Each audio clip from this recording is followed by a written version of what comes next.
Continuing part 2, the world of the names, the miracle of the Iwri. It is perhaps of the utmost importance to this world that there has always been and still is an apparently incidental group of people, acting like that, ever adhering to these directions for living, connecting the phenomenal with the eternal, the essential, the neshama, people who ever cherish and protect this discipline which has come down from another world. That little group is generally considered of no importance. They are no financiers, no outstanding scientists, no politicians. And supposing there should be one or two such among them, then they would be so accidentally. For the rest, however, that small group is inconspicuous. The world on the whole does not pay any attention to them, though at times it gets a bit shivery, has a sense of chilliness on account of them. For from that little group there comes a breath from another world, an immutable, timeless eternity. The neshama is on the borderline of the phenomenal. The Shekinah stirs this existence. Inconspicuous in display of power is the small group. People do not consider them of any account as elements of development in the world. The group has no guns, no banks, no funds, no politicians, no press, no public relations, no organization. They protect. They express what they are themselves, the inconspicuous. Thus, they are that in mankind which expresses to that mankind which needs must be inconspicuous. They are as if coming from another world. They are like the language of their tradition, the Iwri. They are to the world what the neshama is to each phenomenal appearance, to each body. Thus, they are the great divine checking power in the world of evolution. They are the safeguards, the signals for the return. Inconspicuous like the neshama, defenseless against time as the Shekinah. That is why they are a great vexation to the forces of evolution. The latter sometimes do encounter the inconspicuous. At that moment, these forces of evolution are seized with a fearful rage, an inexpressible hatred. Not to be reasoned about, hence not reasoning. It is an aversion sprung from the awareness that the inconspicuous is the real and that evolution is merely its temporal reverse, nothing else. And then they face each other and know, not consciously, but deep down. It often happens that forces of evolution, called Amalek, crave to eradicate the inconspicuous, ban it from the world forever and I. Then Amalek wields his weapons derived from the phenomenal world, from the exterior, from evolution. These weapons, however, have no hold on the plane of the neshama. Beating about with sticks cannot drive the sun away. Though defenseless, powerless in the phenomenal, the part of man and mankind, in tune with the same law of creation as the neshama, will continue and come to expression evermore, within man and about man, in the great body of mankind. The story of the 36 Tsadikim.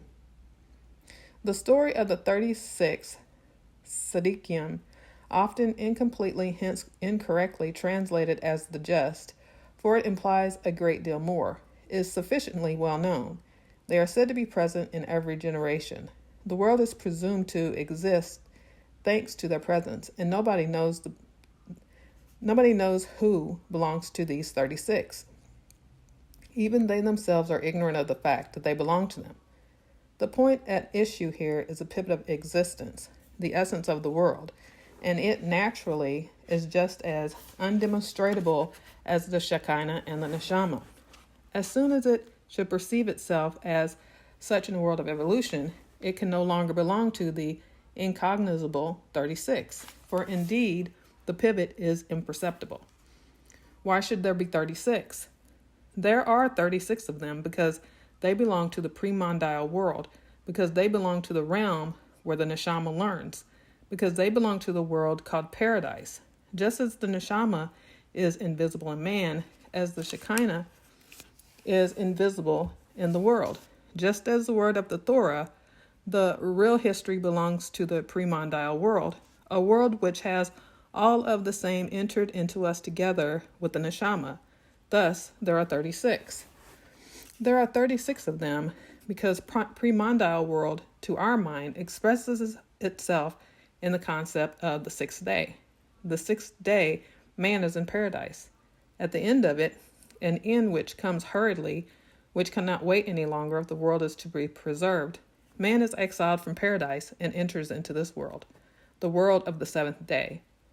The sixth day, which has reached its completion, which all creation, all this world is based on, is seen in the other world from point of view of an arithmetic different from ours, as the six fulfilling itself by itself, hence as the 6 times 6. 36 is the foundation for this world of exile. It is very hard. These 36 are therefore the same, yet they are here too, just as the neshama is here and the shekinah is here. Incredible yet true, but unrecognizable because they are of a different order. Assailed, defenseless, yet invulnerable because they are of a different world. So one had better not try and find them. They are everywhere and yet nowhere. They are where we do not even look for them. In the minute, in the inconspicuous, we might recognize their traces. Where the halashah, coming from that same other world, similarly takes the minute and inconspicuous seriously. If we should try and find those 36 here, if we have to realize that we have to search for the miracles of creation, the miracle of this life, then we do not assert that A belongs to it and B does not. We just know that we cannot point out things, that we cannot pass judgment. If we were suddenly to behold the miracle, we would know that those 36 represent the pivot of our existence and that they are something different from the 36 of our civil registration. We might even be self-assertive enough to count ourselves among those 36, probably on account of the few pinnacles from which we beheld the miracle or even participated in the miracle or even invoked it. For then we should have contact with the essential, with the pre-world, and there we were in communion with those 36. The 36 are nistar here. It means at any rate that they are not to be found in the same way as scientific research is wont to investigate things. Neither can we find them along the path of parapsychology, not through minute research, trance, standing on our heads, computers. None of those things through which, with the help of accumulated knowledge, experience, intellect, we would be eager to pronounce judgment like a deity and point out who belongs to the 36 and who does not. No, it is the very simple act which brings us there, the gratuitous act, the act which is so eager to see the miracle of God radiate in life, which sees God in the story of Esther, in the very miracle, although he is nistar there too. The cause of the happening is nistar. In the realm of the nistar, it is that the 36 Tsadikim are to be found.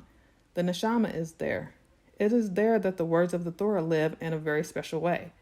The nistar can only be approached with an intention which is diametrically opposed to that of wanting to judge by one's own norms and standards, which elevates investigating, experimenting man to the height of a deity.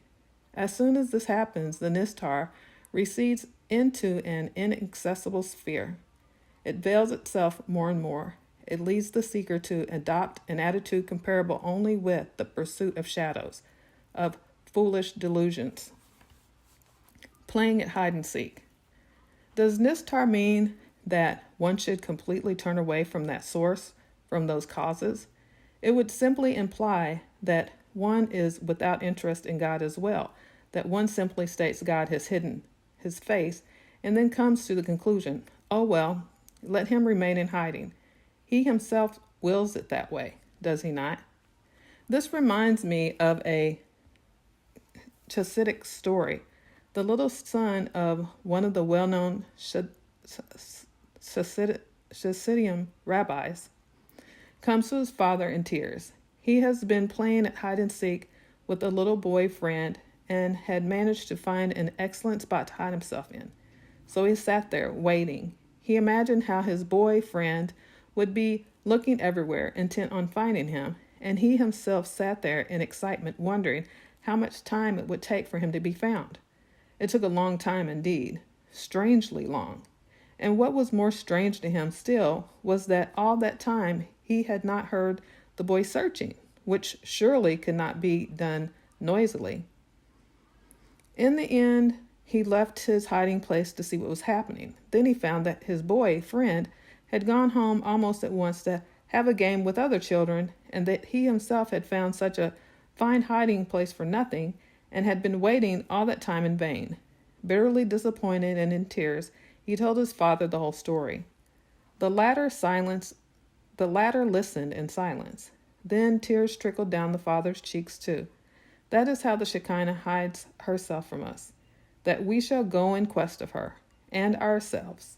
We play other games and leave her where she is, and there she is, waiting. There were a few Chassidim who still saw the connection between our doings, even between our childish games, and what happens in the great pre-Mondal history book. They knew the pattern of the seal.